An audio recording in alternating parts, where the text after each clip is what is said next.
What's up, Phoenixes? In this video, I'm gonna be talking about the body positivity movement and why it may be negatively impacting your health. If you are trying to end the battle with food in your body, you come to the right place. So be sure to subscribe to the channel, hit the bell. I release videos based on body image, overeating, undereating, all sorts of funky eating patterns every single week on a Thursday. So if you are here because you were looking for that, you're in the right place. So thank you so much for being here. All right, who am I? My name's Samantha Skelly and I'm the founder of Hungry for Happiness, and it's my mission to help people end the battle with food in their bodies and finally reclaim their power. All right, so let's get started. The 3 things why the body positivity movement may be keeping you stuck, unhealthy, and potentially not really becoming the version of yourself that you want. Number 1, what we need to understand is being positive about things is not actually going to change them. So hear me out for a second, because I know this is a really controversial subject and maybe you're like already hitting that I hate this video button and like writing me hate comments, and that's cool.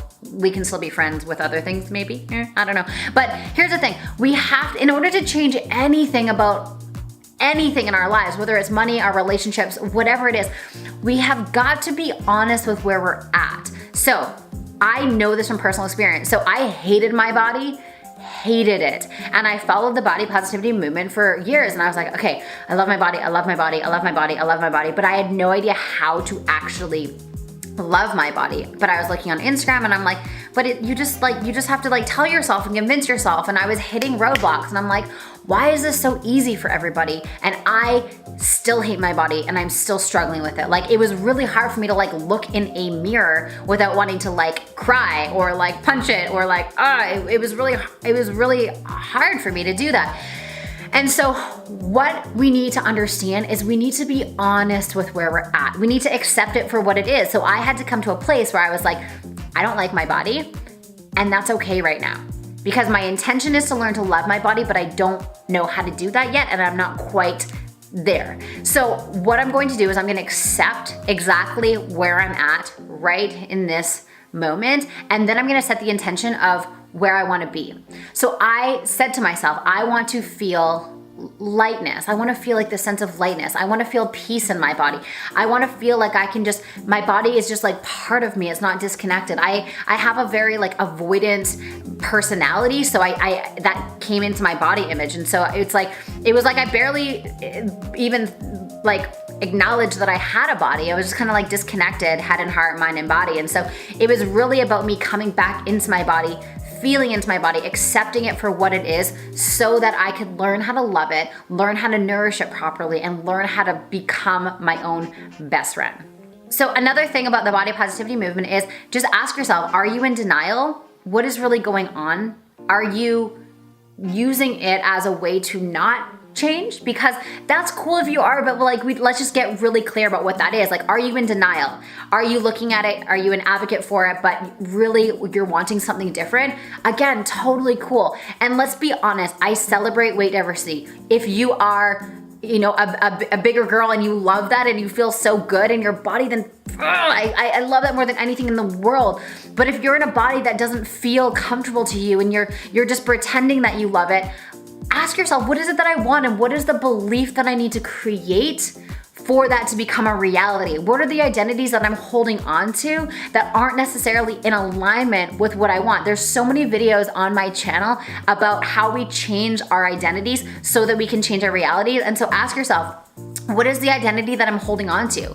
Do I want to feel lighter in my body? That is a beautiful thing. If you want to feel light and vibrant, my whole thing is like quality of life, happiness. At the end of the day, are you in alignment with your soul? If your soul feels good in a larger body, then good on you. But if not, then be real with yourself and ask yourself, what is it that I do want? What is it that I want? Diversity is an incredible thing.